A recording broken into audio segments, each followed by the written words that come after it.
రాజకీయ పార్టీల మధ్య అధికార విపక్ష పార్టీల మధ్య సవాళ్లు విమర్శలు కామన్. ఒక్కోసారి తేల్చుకుందాం రా అని ఛాలెంజ్ చేసుకుంటారు. ఇందుకు వేదికలు నిర్ధారిస్తారు. ఆ వేదికలు ఏంటనేది నేతల ఇష్టం.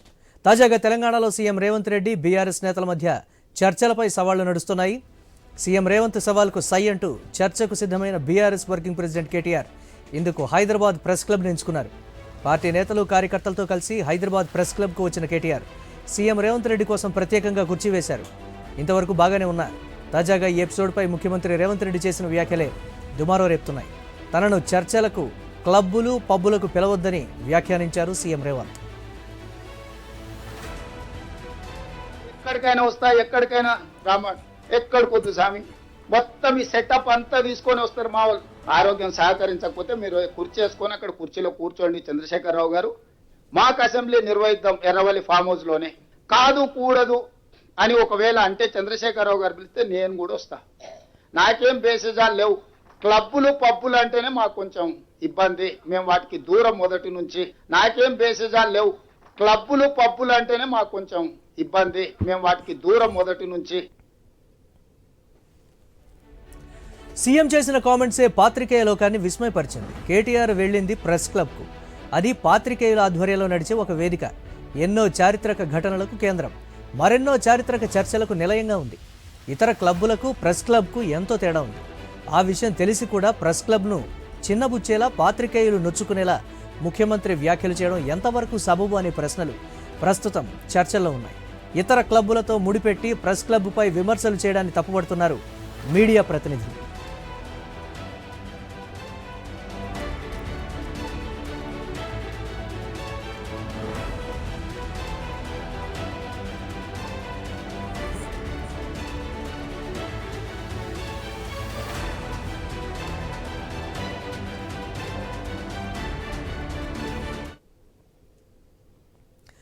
రైట్, ముఖ్యమంత్రి రేవంత్ రెడ్డి చేసినటువంటి కామెంట్స్కి సంబంధించి మా ఇన్పుట్ ఎడిటర్ శ్రీకాంత్ లైవ్ ద్వారా మరిన్ని అప్డేట్స్ అందిస్తారు. శ్రీకాంత్, రేవంత్ రెడ్డి చేసినటువంటి కామెంట్స్ చర్చనీయాంశమయ్యాయి. అదిగాక మీడియా వాళ్ళు ఏం చేశారు, మీడియా ప్రెస్ క్లబ్ని ఎందుకు ఆ విధంగా చిన్నబుచ్చుకునేలా మాట్లాడారు అనేటువంటి రకరకాల కామెంట్స్ కూడా వినిపిస్తున్నాయి. అప్డేట్స్ ఏంటి దీనికి సంబంధించి?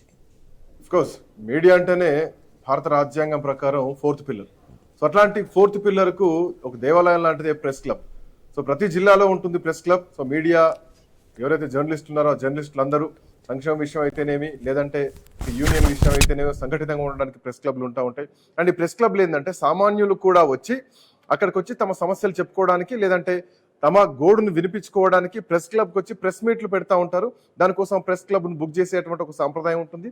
కొంత అమౌంట్లు పే చేయడాలు, ఆ ప్రెస్ క్లబ్ను స్లాట్ తీసుకోవడాలు, బుక్ చేయడాలు, ఇట్లాంటివన్నీ నడుస్తూ ఉంటాయి. సో ఒక ప్రభుత్వ పరంగా బుక్ చేయొచ్చు, అఫ్కోర్స్ ప్రతిపక్షాలు బుక్ చేయొచ్చు, సామాన్యమైనటువంటి వ్యక్తులు బుక్ చేయొచ్చు, రైతులు బుక్ చేయొచ్చు, యువకులు, యువ నాయకులు, రైతు సంఘాలు ఎవరైనా కానీ ప్రెస్ క్లబ్కి వచ్చి వాళ్ళకి సంబంధించినటువంటి అన్ని అంశాలని మీడియా ముందు చెప్పుకోవడానికి, ప్రపంచాన్ని చూపించడానికి ప్రెస్ క్లబ్ అనేది ఒక వేదిక. అయితే ఇట్లాంటి నేపథ్యంలో తెలంగాణ రాష్ట్రంలో Hyderabad Somajiguda press club, Basheerbagh press club రెండు కూడా చాలా క్రియాశీలకంగా ఉంటాయి. సోమాజిగూడ ప్రెస్ క్లబ్కు నిరంతరం ఎప్పటికప్పుడు ప్రతి ఒక్కరు కూడా వస్తూ ఉంటారు. అంటే ప్రతి సందర్భానుసారం అక్కడికి వచ్చి వాళ్ళ గ్రూపులు కానీ, లేదంటే రాజకీయపరమైనటువంటి అంశాలే కానీ, లేదంటే వైద్య రంగం సంబంధించినటువంటి కానీ, సినిమా రంగం సంబంధించినటువంటి కానీ, రాజకీయ రంగం కానీ అన్ని కూడా ప్రెస్ క్లబ్ దగ్గరికి వచ్చారంటే కనుక ఆ వీడియో అది అధికారికంగా మీడియాకు చేరుతుంది. రైట్. అయితే ఒక రాజకీయ నాయకుడు ఇంట్లోంచి వీడియో రిలీజ్ చేసినా, వాళ్ళు జిమ్ చేస్తూ వీడియో రిలీజ్ చేసినా అది మీడియాలోకి వచ్చేస్తుంది, ఓకే. బట్ ప్రెస్ క్లబ్ అనేది ఒక దేవాలయం లాంటిది. అక్కడికి వచ్చి ఒక ప్రెస్ మీట్ పెట్టి ఒక మీడియా సమావేశం పెడుతున్నారంటే మీడియా ముందు మాట్లాడుకుందాం రా, అంటే ప్రజాక్షేత్రంలో మాట్లాడుకుందాం రా అని చెప్పడం పిలిచినట్టే. ప్రెస్ క్లబ్ అంటేనే ప్రజాక్షేత్రం, ప్రజలు రావడం, ప్రజలకు ఇన్ఫర్మేషన్ పోవడం, ఎవరైనా సామాన్య వ్యక్తి కూడా ప్రెస్ క్లబ్కి రావడం, ప్రెస్ మీట్ పెట్టుకోవచ్చు, ఏదైనా కానీ విషయాన్ని, సమాచారాన్ని బయటకు పంపించవచ్చు. అట్లాంటి ప్రెస్ క్లబ్లో మొన్న కేటీఆర్, అంతకుముందు రేవంత్ రెడ్డి సంవిధానం సంబంధించినటువంటి సభలో రేవంత్ రెడ్డి ఒక మాట్లాడడం జరిగింది. చర్చకు సిద్ధమా, బహిరంగ చర్చకు, రైతులకు సంబంధించి కానీ, యువతకు సంబంధించి కానీ, ఉద్యోగులకు సంబంధించి కానీ, నోటిఫికేషన్లకు సంబంధించి కానీ, వీటన్నింటి విషయంలో చర్చకు సిద్ధమా అన్నటువంటి క్రమంలో రేవంత్ రెడ్డి సవాల్ అఫ్కోర్స్ కేసీఆర్కి ఇచ్చారు, కేటీఆర్కి ఇచ్చారు, హరీష్ రావుకి ఇచ్చారు, ముగ్గురికి ఇచ్చారు. దాంట్లో కేటీఆర్ రెస్పాండ్ అయ్యి ప్రెస్ క్లబ్కి వస్తే ఆ ప్రెస్ క్లబ్లో ఆయన వెయిట్ చేశారు, ఆయన నుంచి వెళ్ళిపోయారు, అంత అయిపోయింది. అప్పుడు రేవంత్ రెడ్డి ఢిల్లీలో ఉన్నారు. సరే, రేవంత్ రెడ్డి ఢిల్లీలో ఉన్నప్పుడు ప్రెస్ క్లబ్లో ప్రెస్ మీట్ పెట్టాల్సినటువంటి అవసరం ఏంటంటే రాజకీయపరమైనటువంటి అంశం, సెకండరీ థింగ్. మళ్ళీ రాష్ట్రంలోకి రేవంత్ రెడ్డి ఎంట్రీ ఇచ్చారు, మళ్ళీ ఇప్పుడు రాజకీయాలు స్టార్ట్ అయిపోయినా స్పష్టంగా కనిపిస్తోంది. అయితే ప్రెస్ క్లబ్ విషయంలో ప్రెస్ క్లబ్లు పబ్బులు కాదు, క్లబ్బులు కాదు, ప్రజాక్షేత్రంలో రా లేదంటే ఫామ్ హౌస్కి వస్తాం అక్కడ మాట్లాడుకుందాం అని చెప్పి చేసినటువంటి కామెంట్ నిజానికి అఫ్ కోర్స్ మీడియా పరంగా కూడా దీంట్లో చాలా అంశాలు చాలా వ్యతిరేకత వినిపిస్తోంది. ప్రెస్ క్లబ్ దేవాలయం లాంటి ప్రెస్ క్లబ్ను ఉద్దేశించి రేవంత్ రెడ్డి మాట తీరు సరిగ్గా లేదు. దీన్ని ఖచ్చితంగా మీడియా మొత్తం కూడా ఖండిస్తున్నటువంటి పరిస్థితి కనిపిస్తోంది. ఎందుకంటే ఈరోజు ముఖ్యమంత్రిగా రేవంత్ రెడ్డి అధికారంలోకి వచ్చినా, కాంగ్రెస్ పార్టీ గెలిచినా దీని వెనకాల మీడియా సహకారం ఉందని చెప్పడంలో ఎట్లాంటి సందేహం లేదు. మీడియా సహకారంతో పాటు అటు సోషల్ మీడియా కానీ కొన్ని యూట్యూబ్ ఛానల్స్ కానీ ఇవన్నీ కూడా సహకరిస్తేనే ఈరోజు ముఖ్యమంత్రిగా రేవంత్ రెడ్డి బాధ్యతలు తీసుకున్నారు. అట్లాంటిది కొన్ని అక్కడక్కడ నోరు జారుతున్నటువంటి సందర్భాలు ప్రభుత్వాన్ని ఇరకరబెట్టడం కాకుండా ఈరోజు ముఖ్యమంత్రి మాట తీరు పైన కూడా చాలా విమర్శలు వినిపిస్తున్నాయి. దాంట్లో ప్రెస్ క్లబ్ విషయానికి వచ్చేసరికి క్లబ్బులు పబ్బులు అని మాట్లాడేసరికి రెండింటిని ఏకగాటిని ఎట్లా కడతారు అన్నటువంటి ప్రశ్నలు వినిపిస్తున్నాయి. బట్ ఇదే అంశం పైన రెస్పాండ్ అవ్వడానికి ఒక రెస్పాండెంట్ స్వామి అందుబాటులో ఉన్నారు. స్వామి, గుడ్ ఆఫ్టర్నూన్. రైట్, అంటే ఇక్కడ మనం చూస్తున్నాం ప్రెస్ క్లబ్ లో కేటీఆర్ మీటింగ్ పెట్టిన తర్వాత, సరే మీరు అంటే ఇప్పుడు రిపోర్టింగ్ లాంటి సందర్భంగా ఎక్స్ప్లెనేషన్ కాకుండా యాజ్ ఏ జర్నలిస్ట్ గా దీన్ని మీరు ఎట్లా చూస్తున్నారు స్వామి?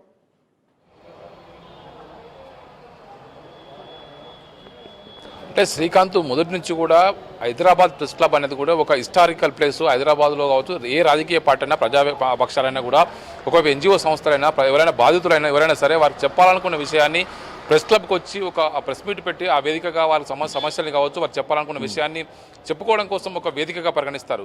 హైదరాబాదే కాదు, ప్రపంచవ్యాప్తంగా ప్రెస్ క్లబ్ అనేది కూడా అత్యంత ప్రతిష్టగాంచిని. అక్కడి నుంచి అనేక రకాల సమస్యలు కావచ్చు, జనానికి వెళ్ళేటువంటి ప్రజలకు సంస్థలకు వివిధ ఆర్గనైజేషన్స్కి మధ్య ఒక అనుసంధానకర్తగా ఈ ప్రెస్ క్లబ్లు వివరిస్తూ ఉంటాయి.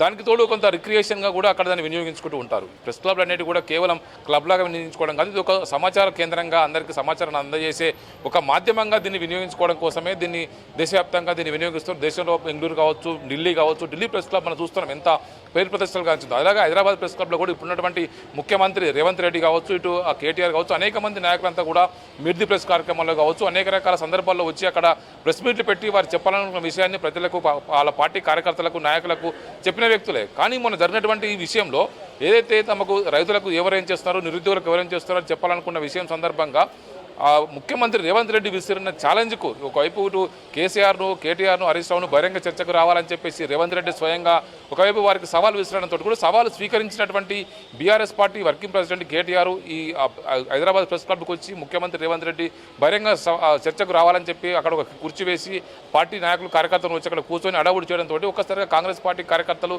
దీన్ని ఒకవైపు ఫేస్ టు ఫేస్ చర్చ చేసుకుందామనే ఒక చర్చల సంబంధం ఏది ఉందో దానికి సంబంధించి పొలిటికల్ టర్న్ తీసుకొని ఒకరిపై ఒకరు విమర్శించుకొని సాగి వెళ్ళింది. దీనికి సంబంధించి చాలామంది రాజకీయ నాయకులు కూడా మేము క్లబ్కు రామని చెప్పేసి క్లబ్ను తీసివేసే విధంగా మాట్లాడినటువంటి విషయాన్ని కూడా చాలామంది జర్నలిస్టు లోకమంతా కూడా నొచ్చుకుంది. ఇలా మాట్లాడడం సరికాదు, మీకు ప్రెస్ మీట్లు అవసరమైనప్పుడు ప్రెస్ క్లబ్ కావాల్సి వచ్చింది, కానీ మీకు రాజకీయంగా మీకు ఎదురుదాడి చేసినప్పుడు మాత్రం ప్రెస్ క్లబ్ను తీసుకునే విధంగా ఏ విధంగా మాట్లాడతారంటూ కూడా చాలామంది జర్నలిస్టులు కావచ్చు, జర్నలిస్ట్ యూనియన్ అంతా కూడా వారిని ఒకవైపు విమర్శిస్తూ అనేక రకాల పోస్టులు పెట్టడం జరిగింది. ఇప్పుడు మనం చూస్తున్నటువంటి విషయంలో హైదరాబాద్ ప్రెస్ క్లబ్లో గతంలో ముఖ్యమంత్రి రేవంత్ రెడ్డి పీసీసీ అధ్యక్షునిగా అనేక రకాల సెమినార్లో పాల్గొన్నారు. మీట్ ది ప్రెస్లో అక్కడి నుంచి అడ్రస్ చేశారు. కేటీఆర్ కూడా అనేక సందర్భాల్లో ఎలక్షన్స్ ముందు కావచ్చు, ఎలక్షన్ తర్వాత కావచ్చు, అనేక సందర్భాలు ఆయన కూడా అక్కడ మీట్ ది ప్రెస్లో పాల్గొన్నారు, ప్రెస్ మీట్లు పెట్టారు, అనేక రకాల చర్చా వేదికల్లో పాల్గొన్నటువంటి ఈ వ్యక్తులకు సంబంధించి ఇప్పుడు ముఖ్యమంత్రి రేవంత్ రెడ్డి విమర్శించాలనుకుంటే బీఆర్ఎస్ పార్టీని విమర్శించుకోవచ్చు, బీజేపీని విమర్శించుకోవచ్చు, కానీ ప్రెస్ క్లబ్కు రాను, నేను క్లబ్లకు రాను, పబ్లకు రావాలని చెప్పేసి ప్రతిపక్షంగా తాము చేయాలనుకున్నటువంటి వ్యక్తులపైన చేయాల్సినటువంటి మాటల్ని కాస్త ప్రెస్ క్లబ్కు ఆపాదిస్తూ మాట్లాడడం సరికాదని చెప్పేసి కూడా జర్నలిస్ట్ అంతా కూడా ఒకవైపు ఆవేదన వ్యక్తం చేస్తారు. ఇలాంటి ఉన్నత స్థానాల్లో ఉన్నటువంటి వ్యక్తులు, రాజ్యాంగబద్ధ పదవులు ఉన్నటువంటి వ్యక్తులు ఇలా మాట్లాడడం సరికాదని చెప్పేసి కూడా వారు సూచనలు చేస్తున్నారు. ఇప్పుడు హైదరాబాద్ ప్రెస్ క్లబ్ జరిగినటువంటి సంఘటన గుర్తు చేసుకుంటే కనుక ఖచ్చితంగా మన కేటీఆర్ అక్కడికి వెళ్ళి ముఖ్యమంత్రి రేవంత్ రెడ్డికి ఓపెన్ ఛాలెంజ్ చేసిన విషయమే ఇప్పుడు కాంగ్రెస్ శ్రేణులకు మింగుడు పడట్లేదు. ఆ సందర్భంగా జరిగినటువంటి పరిణామాలతోటి నిన్న ప్రజాభవన్లో ఏదైతే కాళేశ్వరం ప్రాజెక్టుకు సంబంధించిన విషయంలో పవర్ ప్లాంట్ ప్రెజెంటేషన్ ఏర్పాటు చేశారో దీనికి సందర్భంగా మాట్లాడినటువంటి సీఎం రేవంత్ రెడ్డి నేను క్లబ్లకు పబ్లకు రానని చెప్పేసి నేరుగానే ఒకవైపు బీఆర్ఎస్ పార్టీ వర్కింగ్ ప్రెసిడెంట్ పైన నేరుగా చెప్పాలనుకున్న విషయాన్ని కూడా చెప్తున్నారు. బీఆర్ఎస్ నేతలు కూడా ఒకవైపు ఎదురుదాడి చేస్తూ ఉన్నారు. గతంలో జూబ్లీ హిల్స్ హౌసింగ్ సొసైటీ మెంబర్గా ఒకవైపు సీఎం రేవంత్ రెడ్డి అనేక సంవత్సరాలు పనిచేశారు. అక్కడ ఉన్నటువంటి క్లబ్, రిక్రియేషన్ క్లబ్ దేశవ్యాప్తంగా ఎంతో పేరు ప్రతిష్టలు కావచ్చింది. అక్కడ జరిగేటువంటి రాజకీయాలు కావచ్చు, అక్కడ జరిగేటువంటి ఒకవైపు రిక్రియేషన్ కార్యక్రమాలు కావచ్చు, అక్కడ జరిగే ఎలక్షన్స్ విషయంలో కూడా రేవంత్ రెడ్డి అత్యంత యాక్టివ్గా ఉండి దానిలో కొద్ది కాలం అత్యంత పనిచేసినటువంటి వ్యక్తి ఏ విధంగా మాట్లాడతారంటూ కూడా ఆయన ఆ విషయంలో బీఆర్ఎస్ నేతలంతా కూడా సీఎం రేవంత్ రేవంత్ రెడ్డి పైన ఎదురుదాడి చేస్తూ ఉన్నారు. ఒకవైపు జూబ్లీస్ హౌసింగ్ సొసైటీలో ఆయన మెంబర్గా ఉంటుండే ఆ రిక్రియేషన్ క్లబ్ జరిగినటువంటి ఎలక్షన్స్ కావచ్చు, అక్కడ జరిగే కార్యక్రమాలు కూడా ఆయన గతంలో అత్యంత యాక్టివ్గా పనిచేసినటువంటి వ్యక్తే. దానికి సంబంధించినటువంటి చట్ట వ్యతిరేకమైన కార్యక్రమాలు ఉంటే తప్ప దాన్ని వ్యతిరేకించాలి తప్ప కేవలం వీటిని తీసివేసే విధంగా పబ్బులు అంటే కూడా ఏదో అసాంఘిక కార్యక్రమాలకు అడ్డగా మారుతున్నట్టుగా తీసిపారేయడం సరికాదని చెప్పేసి కూడా చాలా మంది సూచిస్తున్నారు. శ్రీకాంత్, థ్యాంక్ యూ స్వామి, thanks for joining. So press club విషయానికి వస్తే నిజానికి సామాన్యుల నుంచి మీడియా జర్నలిస్టుల వరకు కానీ రాజకీయ నాయకులు కూడా ఎవరైనా వాళ్ళ మనసులో ఉన్నటువంటి భావాన్ని స్వేచ్ఛగా అక్కడికి వచ్చి చెప్పుకునేటువంటి ఒక గొప్ప వేదిక ప్రెస్ క్లబ్. సో అట్లాంటి ప్రెస్ క్లబ్ విషయంలో ఇట్లా అనూహ్యంగా నోరు జారుతున్నటువంటి పరిస్థితులు నిజానికి మీడియా లోకంతో పాటు సామాన్యులు కూడా చాలా నొచ్చుకునేటువంటి అవకాశం ఉంటుంది. చాలా సున్నితమైనటువంటి అంశాలని ఇట్లా నోటి దురుసుగా మాట్లాడితే చాలా ఇబ్బందికరమైన పరిస్థితులు ఎదురవుతూ ఉంటాయి.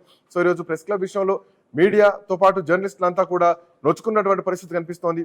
సో ప్రెస్ క్లబ్లు పబ్బులు కాదు, పబ్బుల్లో కాదు, ప్రజాక్షేత్రంలో లేదంటే అసెంబ్లీకి రా లేదంటే కేసీఆర్ ఫామ్ హౌస్కి వస్తారని మాట్లాడుతున్నటువంటి క్రమం కానీ కాస్త నిజంగా కొంత బాధాకరమైనటువంటి విషయం అని చెప్పాలి. రైట్, ఉప లక్ష్మణ్ గారు అట్లాగే నర విజయ్ గారు మనతో పాటు జాయిన్ అవుతున్నారు. ముందుగా విజయ్ గారు, గుడ్ ఆఫ్టర్నూన్. గుడ్ ఆఫ్టర్నూన్ అండి, నమస్కారం. సో ప్రెస్ క్లబ్ చరిత్ర ప్రత్యేకంగా మనకు చెప్పాల్సినటువంటి అవసరం లేదు. ఆల్మోస్ట్ కొన్ని ఏళ్ల నుంచి 1975 నుంచి 2 తెలుగు రాష్ట్రాల్లో అటు అంటే మీడియా, ఎలక్ట్రానిక్ మీడియా కానీ ప్రింట్ మీడియా కానీ జర్నలిస్టులంతా కలిసి ఐక్యంగా ఏర్పాటు చేసినటువంటి ఒక చిన్న వేదిక కాస్త ఈరోజు ఢిల్లీ, చెన్నై తర్వాత హైదరాబాద్ ప్రెస్ క్లబ్ అట్లాంటి చారిత్రక అట్ ది సేమ్ టైం అట్లాంటి ఒక గొప్ప వేదిక అన్నట్టు చెప్పాలి. సో తెలంగాణ ఉద్యమ టైంలో కూడా మనం చూసాం ప్రెస్ క్లబ్ వేదికగా ఎన్ని మీటింగ్స్ జరిగాయి, ఎన్ని చర్చలు జరిగాయి, ఎంత మీడియా సమావేశాలు జరిగాయి, ఇవన్నీ కూడా మనం చూసాం. చాలా మంది మేధావర్గం అంతా కూడా ప్రెస్ క్లబ్ ని వాడుకున్నారు. ప్రెస్ క్లబ్ ద్వారానే ఈ రోజు తెలంగాణ ఉద్యమంలో కూడా చాలా కీలక పాత్ర ప్రెస్ క్లబ్ అని చెప్పడంలో ఎట్లాంటి సందేహం లేదు. అట్లాంటి క్లబ్బులు పబ్బులు అని చేసినటువంటి కామెంట్స్ ఎట్లా చూస్తున్నారు విజయ్ గారు? ఇది ముఖ్యమంత్రి గారు చేసినటువంటి వ్యాఖ్యలు నిన్న చూడడం జరిగింది. ముఖ్యమంత్రి గారు అధికారం వచ్చిన తర్వాత తాను ఒక ముఖ్యమంత్రి, నా గోల్ రీచ్ అయిపోయినా తనకు కావాల్సిన ఆర్థిక వనరులను విపరీతంగా వస్తున్నటువంటి నేపథ్యంలో కొంచెం ఈ 19 నెలల కాలంలో ఆయనకు అహంకారం పెరిగింది అనేది దీంతో చాలా క్లియర్ గా అర్థమై ప్రతిదీ ఎవరైనా ఆయన కంటికి కనపడట్లేదు, చాలా చిన్నగా కనిపిస్తున్నటువంటి వ్యవహారంగా మనం చూడాల్సినటువంటి అవసరం. ఎందుకంటే ఇప్పుడున్నటువంటి ముఖ్యమంత్రి గారే గతంలో ఎన్ని పార్టీలు మారి వస్తున్నటువంటి సందర్భంలో టీడీపీ వర్కింగ్ ప్రెసిడెంట్ గా ఉన్నప్పుడు, ఆ తర్వాత కాంగ్రెస్ పార్టీ ప్రెసిడెంట్ గా ఉన్నప్పుడు అదే ప్రెస్ క్లబ్ లో అనేక కార్యక్రమాలకు అటెండ్ అయినటువంటి వ్యక్తి ఇప్పుడు ఉన్నటువంటి ప్రభుత్వ అధినేత ముఖ్యమంత్రి గారు. దాన్ని అంటే అటువంటి వ్యక్తి దాన్ని ఆ రకంగా వేదికని, ప్రెస్ క్లబ్ వేదికని ఆ రకంగా ఉపయోగించుకున్న వ్యక్తి, దాన్ని అక్కడ ఏముంటది ఏంటి, అక్కడ అందరికీ ఏ రకంగా ప్రజలకు సమస్యల కోసం మీడియా కాన్ఫరెన్స్లు పెట్టడానికి ఏ రకంగా ఉపయోగపడుతుంది అనేది చూసిన వ్యక్తి. అంటే ఒకేసారి అధికారం వచ్చి చీఫ్ మినిస్టర్ అయిన తర్వాత 19 నెలల కాలంలో ఈ మార్పు వస్తుందంటే అధికారం అనేది కొంచెం పొర కమ్ముతుంది అన్నట్టు కళ్ళల్లో. అధికారం అనే ఒక పవర్ కు ఉన్నటువంటి దాంతో అహంకారం పెరిగిందని అనుకోవాల్సినటువంటి అవసరం ఉంటది. దాన్ని పబ్బులాగా చిత్రీకరించడం, మీకు రాజకీయంగా మీకు ఒకవేళ బీఆర్ఎస్ నాయకులతో, బీఆర్ఎస్ కి సంబంధించినటువంటి నాయకులతో ఉంటే ఛాలెంజ్లు చేసుకున్నప్పుడు వేరే మాట్లాడుకోండి, మీరు రాజకీయంగా తెలుసుకోండి. మీరు దాన్ని ఈ ప్రెస్ క్లబ్ కు విమర్శ చేయాలనుకుంటే కూడా, ఒకరికొకరు విమర్శ చేయాలనుకుంటే కూడా మీరు రకంగా ఏ రకంగా విమర్శలు చేస్తారో చేసుకోండి. కానీ ఆ వేదికనే అవమానించే విధంగా, ఆ వేదికను ఒక అవమానించడం కాదు, నిజంగా కూడా జర్నలిస్టులనే అవమానించినట్టు. అది అక్కడ మొత్తం జర్నలిస్టుల కమ్యూనిటీ కలిసి ఏర్పాటు చేసుకున్నట్టు. దాదాపు 50-60 సంవత్సరాలు అవుతుంది అది పెట్టి ఆ క్లబ్ పెట్టినటువంటిది. అనేక కార్యక్రమాలు అంటే నర విజయ్ గారు, press club of India Delhi అయితేనేమి, press club of Tamil Nadu Chennai అయితేనేమి, press club Hyderabad press club అయితేనేమి, ఇవన్నీ కూడా కొన్ని చరిత్రకు ఒక ఘట్టంగా నిలిచినాయి. ఈవెన్ ఎమర్జెన్సీ టైంలో కూడా ప్రెస్ క్లబ్ల ద్వారానే సమాచారాన్ని ప్రజలకు పంపించారు. ప్రెస్ క్లబ్లే వేదిక అయ్యాయి. మేధావి వర్గం మొత్తం కూడా ప్రెస్ క్లబ్లనే ఉపయోగించుకున్నారు. చిన్న కూటమిగా ఒక 4-5 జర్నలిస్టో లేదంటే కొంతమంది సమూహంగా ఏర్పడి ఒక కూటమి ఏర్పాటై చిన్న ప్రెస్ క్లబ్ స్టార్ట్ చేస్తే ఇది ఈ రోజు దేశం మొత్తానికి కూడా ఒక స్వేచ్ఛగా వాళ్ళ భావ వ్యక్తీకరణ చేసుకోవడానికి ఏర్పాటైనటువంటి ఒక వేదిక. సో అట్లాంటి వేదికల పైన ఇట్లాంటి కామెంట్స్ నిజానికి చాలా బాధాకరమని చెప్పాలి. సో దీని తర్వాత ఏమైనా రియాక్షన్ ఉంటుందనొచ్చా ఇటు మీడియా వైపు నుంచి కానీ, లేదంటే అటు ముఖ్యమంత్రి దగ్గర నుంచి కానీ ఏమైనా ప్రాయశ్చిత్తం చూడొచ్చా? నేనైతే జర్నలిస్ట్ గా డిమాండ్ చేస్తున్నా అండి, ఉపసంహరించుకోవాలి, క్షమాపణ చెప్పాలి. ఎందుకంటే అది అందరూ ఉపయోగించుకుంటున్నట్టు అవమానకరం. ఒక చిన్న జర్నలిస్టులని చిన్న చూపు చూడడం, ఒక వేదికని జర్నలిస్ట్ కి సంబంధించినటువంటి వేదికని అగౌరవపరచడం, అవమానించడం, తనకు ఫ్యాషన్ లాగా అనుకుంటున్నారా, దేనికోసం అనుకుంటున్నారో ముఖ్యమంత్రి గారికి అర్థం కానటువంటి సిచ్యువేషన్. కానీ మీరు ప్లస్ ఒకవేళ జనరల్ క్లబ్లే చూసుకున్నారు, ఆల్రెడీ ఇప్పుడున్న ముఖ్యమంత్రి వివిధ క్లబ్ల్లో మెంబర్ ఆయన. జూబ్లీహిల్స్ క్లబ్ లో కూడా ఆయన మెంబర్ అయి ఉంటారు కూడా, గతంలో ఉన్నటువంటి నేపథ్యం చూసినటువంటిది. ఆ క్లబ్లు ఇంకే క్లబ్లలో ఇది వేరు కదా. ఇది ప్రెస్ క్లబ్ గౌరవంగా ప్రజల సమస్యలకు సంబంధించినటువంటి వేదికలుగా ఉపయోగించుకుంటున్నటువంటి ఉన్నది. ఢిల్లీలో కాన్స్టిట్యూషన్ క్లబ్ కూడా ఉంది. కాన్స్టిట్యూషన్ క్లబ్ లో కూడా ఇప్పుడున్న ముఖ్యమంత్రి గారు అనేక సందర్భాల్లో కాన్స్టిట్యూషన్ క్లబ్ లో కూడా పార్టిసిపేషన్ చేసినట్టుంది గతంలో ఉన్నటువంటి ప్రతిపక్షంలో ఉన్నటువంటి సమయంలో. అంటే ఇదంతా మనం చూస్తుంది ఏంటంటే జస్ట్ అహంకారమే ఇక్కడ కనిపిస్తుంది. మనం ఇవన్నీ ఏంటంటే ఆయనకు తెలియంది కాదు, ఎందుకంటే దీన్ని ఉపయోగించుకున్నారు, ఇవన్నీ ఉన్నాయి, ఇవన్నీ ఏవన్నా ఇప్పుడు ముఖ్యమంత్రి పదవి ఉంది కాబట్టి నేను ఏదన్నా చెల్లుబాటు అవుతుంది, అవతల వాళ్ళు లైట్ గా తీసుకోవడము, అవతల వాళ్ళు ఈజీగా తీసుకుంటారు, జర్నలిజానికి సంబంధించినటువంటి వాళ్ళు కూడా ఏ రకంగా వ్యవహరిస్తారో తెలియదు, నేను చెప్తే వింటారు అనే అహంకారానికి సంబంధించినటువంటి ప్రదర్శనే. అది ఒక అహంకారాన్ని ప్రదర్శించినటువంటి అంశంగానే మనం చూడాల్సినటువంటి అవసరం ఉన్నది. అధికారం రాగానే ఎందుకంత ఆ రకంగా మారిపోయి చేయాల్సినటువంటి అవసరం అయితే లేదు. జర్నలిస్టులకు ఆ ప్రెస్ క్లబ్ ను గౌరవించాల్సినటువంటి అవసరం ఉంది.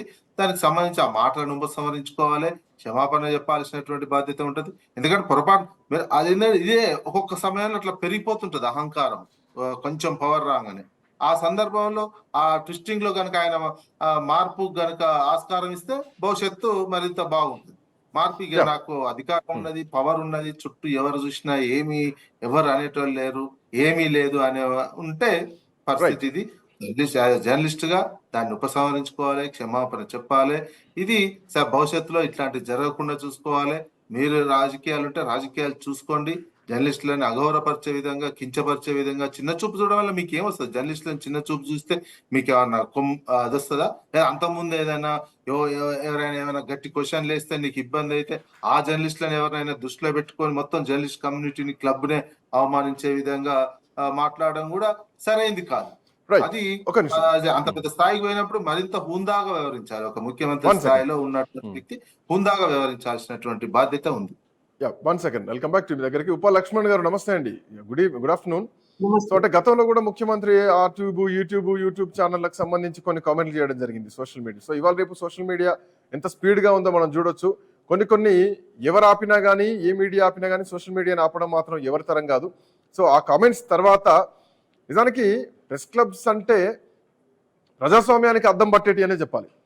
సో ఒక చరిత్రకు నిలయంతో పాటు ప్రజాస్వామ్య వ్యవస్థ ఎట్లా పనిచేస్తోంది, ఒక సామాన్యుడితో పాటు ఒక రాజకీయ నాయకుడు కూడా తమ గొంతును స్వేచ్ఛగా వినిపించేటువంటి వేదిక ప్రెస్ క్లబ్ అని చెప్పడంలో ఎట్లాంటి సందేహం లేదు. తో పాటు పత్రికా విలువలకు, మీడియా విలువలకు ఒక నిలయంగా ఉంటుంది ప్రెస్ క్లబ్. సో అట్లాంటి మీడియా పైన, మీడియా నిలయాల పైన ఇట్లాంటి నోరు జారేటువంటి కామెంట్స్ని ఎట్లా చూడాలి? సో రాష్ట్ర అంటే ఇందాక విజయ్ గారు చెప్పినట్టు ప్రతిపక్షాలని తిట్టొచ్చు, ఒకరిపై ఒకరు రాజకీయ విమర్శలు చేసుకోవచ్చు. బట్ మీడియా విషయాలకు వచ్చేసరికి, మీడియా వేదికలపైన విషయానికి వచ్చేసరికి కామెంట్స్ ఎట్లా చూడాలి లక్ష్మణ్ గారు? ఎప్పుడైతే మీడియా సంస్థలు రాజకీయ పార్టీల యొక్క పక్షాలకు వెళ్ళిపోయి రాజకీయ పార్టీలే మీడియా సంస్థలు పెట్టినటువంటి కల్చర్ వచ్చిందో అప్పటి నుంచి జర్నలిస్టుల యొక్క విలువలు తగ్గాయి. జర్నలిస్ట్ విలువలు పాటించవచ్చు కానీ సమాజంలో వాళ్ళ విలువలు తగ్గాయి. అలాగే వాళ్ళకి ఏమాత్రము జర్నలిస్టులు అంటే గౌరవించాలా, అరే వాళ్ళ జోలికి పోకూడదు, వాళ్ళ వలనే కదా. ఇప్పుడు రాజకీయంగా మీరందరూ పైకి వచ్చారంటే ఏ పార్టీ వాళ్ళైనా కూడా పబ్లిసిటీనే కదా. పబ్లిసిటీ ఎవరు ఇవ్వగలిగారు? జర్నలిస్టులే కదా ఇచ్చింది. మంచి చెడ్డ అన్ని రాయటం వలన మీరు లీడర్లు అయ్యారు. మీ బతుకే మీడియా మీద ఆధారపడి ఉంటే మీరు మీడియా సంస్థలను అంత దిగజార్చి మాట్లాడడం అనేది అసలు ఏ రాజకీయ పార్టీకి తగింది కాదు. ముఖ్యమైన అసలు రేవంత్ రెడ్డి గారు అలాంటి మాటలే అనకూడదు. నువ్వు ఎలా పైకి వచ్చావో ఒకసారి వీపు చూసుకోవయ్యా బాబు, ఎందుకు మాట్లాడతావు అలాంటి మాటలు? ఉండొచ్చు, ఇప్పుడు ప్రెస్ క్లబ్ లో అక్కడ తాగే కల్చర్ ఉండొచ్చు. పర్మిషన్ ఎవరు ఇచ్చారు? గవర్నమెంట్ ఇచ్చింది. మేము ఆపే చూద్దాం మరి పర్మిషన్. అవి చేయి నువ్వు ఒకవేళ అది క్లబ్బులు అంటే తాగుడుపోతు క్లబ్బులు అనే భావన ఎందుకు వస్తుంది? క్లబ్ అంటే ఒక నిష్ణాతులైనటువంటి వ్యక్తులు ఒక సమూహంగా ఏర్పడి సరే అయితే అంటే క్లబ్బులు నిజానికి ఏర్పాటు వాస్తవానికి చేసుకుంటారు. అదంతా సెకండరీ థింగ్ అనుకున్నా కానీ దాని వెనకాలినటువంటి చరిత్ర వేరు, దాంట్లో జరిగినటువంటి ఉద్యమాలు వేరు. అదే సో అది చెప్తున్నా. అక్కడి నుంచి అదే నేను ప్రజల్లోకి చెప్తున్నా. వచ్చినటువంటి ఇప్పుడు పరిస్థితులు వేరు. సో ఒకరోజు ఒకనొక సందర్భంలో ఏ మీడియా కూడా ఉద్యమాలను చూపించినటువంటి క్రమంలో ఈవెన్ ఇన్ ఎమర్జెన్సీ టైంలో కూడా అప్పుడు కూడా ప్రెస్ క్లబ్లే వేదికలు అయినాయి కదా, అప్పుడు కూడా ప్రజలకు ఉపయోగపడే ప్రెస్ క్లబ్లే కదా. ఆ, అవును, మీరు చెప్పింది కరెక్ట్. ప్రెస్ క్లబ్ అనేది ఎందుకు ఏర్పాటయ్యాయి? ఇప్పుడు ఐఏఎస్ వాళ్ళు కూడా ప్రెస్ క్లబ్లు ఏర్పాటు చేసుకున్నారు, ఐపీఎస్లు ఏర్పాటు చేసుకున్నారు. ఆ తర్వాత స్పోర్ట్స్ క్లబ్ అంటారు, కల్చరల్ క్లబ్స్ అంటారు. ఇవన్నీ అవును, ఎందుకు అవును. వచ్చాయి? ఉమ్. సమాజంలో లయన్స్ క్లబ్ అంటారు. ఇవన్నీ ఎందుకు వచ్చాయి అంటే డిఫరెంట్ రంగాల వాళ్ళు, నిష్ణాతులైన వాళ్ళు ఒక చోట కలుసుకొని ఒకరి ఒపీనియన్ ఒకరు ఎక్స్చేంజ్ చేసుకోవడానికి ఒక సమూహంగా ఏర్పాటు సమూహంగా కూర్చొని మాట్లాడుకోవడానికి వీలుగా క్లబ్లు ఏర్పాటు అయ్యాయి. ఇది అక్కడ దాని వలన సమాజానికి మేలు జరిగేటువంటి అంశం అది. ఎందుకు? ఇప్పుడు మనం ఉన్న మీడియా పర్సన్స్ ఒక్కొక్క డిఫరెంట్ ఎక్కడ కూడా పనిచేస్తుంటారు. ఏదో ఒక సమయంలో అందరూ అక్కడ చేరుతారు. చేరినప్పుడు ఒకరికొకరు అనేక విషయాలు ఎక్స్చేంజ్ చేసుకుంటారు, చాలా ఇన్ఫర్మేషన్ వస్తుంది. అది ఒక మంచి అవకాశం. అలాగే బయటి పర్సన్స్ ఎవరైనా మీడియా పర్సన్స్ తో మాట్లాడాలంటే విడివిడిగా మాట్లాడాలంటే కుదరదు. అక్కడికి వచ్చి మాట్లాడగలిగితే అందరికి సమాచారం తొందరగా వెళ్ళిపోతుంది. ఒకటి అక్కడ ఫోరం ఒకటి ఏర్పాటు చేశాము. ప్రెస్ మీట్ అంటే మీరు వచ్చి అక్కడ కూర్చొని మీరు చెప్పొచ్చు, ఒక వేదిక ఉంది, అది ఉపయోగించుకుంటారు. ఇప్పుడు ఇక్కడ ఏం తప్పు మాట్లాడాడు ఎవరు? కేటీఆర్. అయ్యా ప్రెస్ క్లబ్ కు రండి మాట్లాడదాం, అక్కడ అయినా చర్చిద్దాము అన్నాడు. ప్రెస్ క్లబ్ చర్చించే వేదికే కదా, చర్చించే వేదికనే కదా అది. ఆ వేదిక ఎందుకు పెట్టారు ఆ వేదికే అది కదా, వేదిక ఉద్దేశం అది కదా. ఆ వేదిక అది కదా. మరి నువ్వు ఒకవేళ నీకు ఇష్టం లేకపోతే ప్రెస్ క్లబ్ నేను రానయ్యా పలానా చోట పెడతామని చెప్తావు తప్ప ప్రెస్ క్లబ్ ను ఆయనైతే మరి జగ్గారెడ్డి అయితే కళ్ళు కాంపౌండ్ లాగా కాంపౌండ్ అని చెప్పేసింది. మరి ఇట్లా మాట్లాడతారా? అంత దిగిదేరి మాట్లాడతారా? ఇప్పుడు ఏ క్లబ్బుల్లో ఈవెన్ జూబ్లీవేస్ క్లబ్ కానీ రాజకీయ నాయకులు ఉండే క్లబ్బుల్లో పేకాటలు ఆడకుండా తాగకుండా క్లబ్బులు ఉన్నాయా హైదరాబాద్ లో? ఎక్కడన్నా ఒకటి చూపించండి, ఒక్కటి చూపించండి. ఆ రెండు లేని క్లబ్బులు ఏమైనా ఉన్నాయేమో? అన్నిట్లో ఉన్నాయి. అంటే దాన్ని చిన్న చూపు చూసి మాట్లాడతారా? ఎట్లా మాట్లాడతారు చిన్న చూపు చూసి? అరే ఒకవేళ అది ఏమైనా చట్టానికి విరుద్ధంగా ఉంటే ప్రెస్ క్లబ్బుల్లో మీరు వాటిని ఆపేయండి చూద్దాం. అన్ని క్లబ్బులు ఆపేయండి. అరే ఇవాళ ఆమెన మత్తు పదార్థాలన్నీ కూడా ఈ హైదరాబాద్ సిటీలో క్లబ్బుల్లో అమ్ముతూ ఉంటే, తాగుతూ ఉంటే, అందరూ వాటిని వాడుతూ యువత చెడిపోతూ ఉంటే మీరు ఆపగలిగినారా? ఇప్పటికి ఆపలేదు. ఇప్పటికీ ఏం చేస్తున్నట్టు మరి మీరు అయి మాట్లాడండి. అరే యువత చెడిపోతున్నది, గంజాయి మత్తు పదార్థాలు విదేశాల నుంచి మత్తు పదార్థాలు వస్తున్నాయి హైదరాబాద్ కు, క్లబ్బుల్లో వాటిని ఉపయోగిస్తున్నారు. ఆ తర్వాత చాలా సెంటర్లు పెట్టారు, ఆ సెంటర్లు ఈ సెంటర్లు రకరకాల పేర్లు పెట్టి వాడుతున్నారు. మీరు సిన్సియర్ గా వాటిని ఎదుర్కోవడం మీకు చేత కాలేదు. మీరు జర్నలిస్టులు ఏదో అక్కడ ఉంటారు, అందరు తాగుబోతులేం కాదు కదా, ఏదో సాయంత్రం అయితే కాస్త రిలీఫ్ పొందడానికి వస్తారు అనుకుందాము. కాసేపు పేకాట ఆడతారు, కాసేపు తాగుతారు అనుకో. ఇష్టం లేని వాళ్ళు పోరు అక్కడికి. ఇప్పుడు నాకు ఏ అలవాటు లేదు, నేను అసలు ప్రెస్ క్లబ్కే పోను, ప్రెస్ క్లబ్ లో మెంబర్ కూడా కాదు. నేను 45 ఏళ్ళ నుంచి జర్నలిస్ట్ గా ఉన్నప్పుడు కూడా నేను ఏ ప్రెస్ క్లబ్ లో మెంబర్ గా లేదు, నాకే అలవాటు లేదు. అట్లా ఉంటారు చాలా మంది. ఎవరో కొంతమంది అలవాటు ఉన్న వాళ్ళు ఉంటారు. నువ్వు అంతండి ఒక ఘాటికి కట్టేసి నువ్వంతా తాగుడుపోతోళ్ళు, ఆ దాడికి తాగుడుపోతోళ్ళు ఉండే ప్లేస్ మేము రావాలన్నా అనే అర్థమే కదా నువ్వు మాట్లాడడం వల్ల. అంటే అవమానించినట్టే కదా జర్నలిస్టులందరినీ. మరి తప్పు ఇది. ఇట్లా ఒక ముఖ్యమంత్రిగా బాధ్యతగా ఉంటూ ఆయన గిట్టాలు ఎట్లా మాట్లాడతాడు అంటే చాలా నిశ్చయంగా మాట్లాడతాడు. నీ గొట్టం ఏంటంటాడు. గొట్టం లేకపోతే నువ్వు ముఖ్యమంత్రిగా అన్ని ఛానల్స్ ఒక మాట మాట్లాడుకుని క్లోజ్ చేస్తే ఏం చేయగలుగుతారు మీరు? బైకాట్ ఇస్తే. Anyway thank you so much Laxman గారు, అట్లాగే నర విజయ్ గారు, థ్యాంక్స్ ఫర్ జాయినింగ్. సో అంటే చాలా చరిత్రలో చాలా అంశాలు చూసుకుంటే ఇందాక మనం మాట్లాడుకున్నట్టు ఎమర్జెన్సీ సమయంలోంచి మొదలు పెడితే అటు ద్రవిడ ఉద్యమం తమిళనాడు చెన్నై ద్రవిడ ఉద్యమం కానీ ఇటు తెలంగాణ ఉద్యమం కానీ సో రాష్ట్రాల్లో ఆయా దేశంలోని అనేక రాష్ట్రాల్లో ఉన్నటువంటి ప్రతి ఉద్యమానికి ఒక కేంద్ర బిందువు ప్రెస్ క్లబ్లే ఉంటాయి. ఎందుకంటే అక్కడి ప్రజల మనోభావాన్ని కానీ అక్కడ ఉన్నటువంటి మేధావర్గానికి చెందినటువంటి వాళ్ళ ఉద్దేశాలు కానీ వాళ్ళ భావాలు కానీ వాళ్ళ మనసులో ఉన్నటువంటి ఆ మాటలు కానీ అక్షరాలు కానీ ఇవన్నీ ఒక వేదికగా ప్రజల్లోకి స్వేచ్ఛగా ఎట్లాంటి పొలిటికల్ ప్రెజర్ లేకుండా స్వేచ్ఛగా వాళ్ళ గొంతు వినిపించడానికి ఉన్నటువంటి ఏకైక వేదిక దేశంలో ఏదైనా ఉందా అంటే అది ప్రెస్ క్లబ్ మాత్రమే. ఇది మీడియాకి ఒక దేవాలయంగా ఉంటుంది. ప్రజలు కూడా ఏదైనా సమస్య వస్తే ప్రెస్ క్లబ్కి వచ్చి చెప్పుకునేటువంటి సందర్భాలు చాలా ఉన్నాయి. సో ఇట్లాంటి ప్రెస్ క్లబ్ల విషయంలో ముఖ్యమంత్రి రేవంత్ రెడ్డి చేసిన కామెంటు వీధుల్లో క్లబ్బుల్లో పబ్బుల్లో కాదు అసెంబ్లీకి మాట్లాడదాం అంటే అసెంబ్లీకి రమ్మని చెప్పడంలో ఓకే, అందులో వాళ్ళ రాజకీయ పరంగా చూసుకున్న పెద్ద తప్పులేదు. కానీ ప్రెస్ క్లబ్ల విషయంలో ఈ మాటలు మాట్లాడినందుకు మీడియా లోకం మొత్తం కూడా ఈరోజు జర్నలిస్టులంతా కూడా దీనిపైన తీవ్ర మనస్తాపానికి గురయ్యారు. ఖచ్చితంగా ముఖ్యమంత్రి దీనిపై ఈ మాటని వెనక్కి తీసుకోవాలన్న డిమాండ్స్ కూడా వినిపిస్తున్నాయి. చూద్దాం, let's see what will happen. That's all for now. Next updates continue అయితే కీప్ వాచింగ్ ఐ న్యూస్.